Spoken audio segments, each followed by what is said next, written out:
ស្ដីបងប្អូនទាំងអស់គ្នាបាទថ្ងៃនេះយកមក review ចេញពីត្រី VIP បងប្អូនគ្នាបាទតោះចូលទៅកាន់វីដេអូយើងទាំងអស់គ្នាបាទនេះជាត្រី VIP ដែលយើងមាននឹងបាទមានចំនួន5គ្រាប់មានអេសាន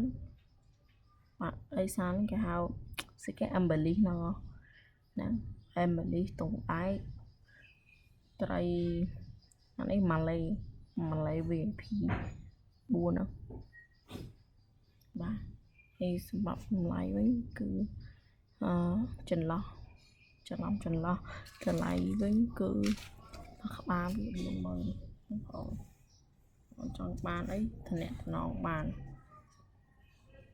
នេះឃើញអត់បងប្អូនឃើញវាអួត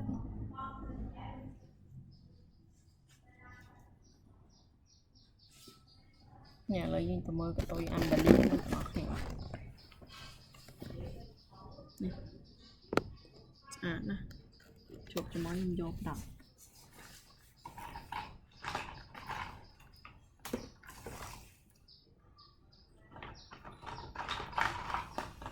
បាត់ទៅណាបាទនេះអូ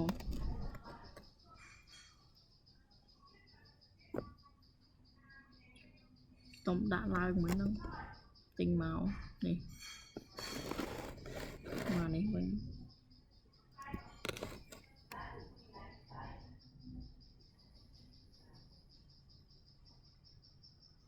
បងប្អូននេះវីដេអូយើងមានតែប៉ុណ្្នឹងជំរាបលាសិនហើយបងប្អូនចង់បាននេះតំណមក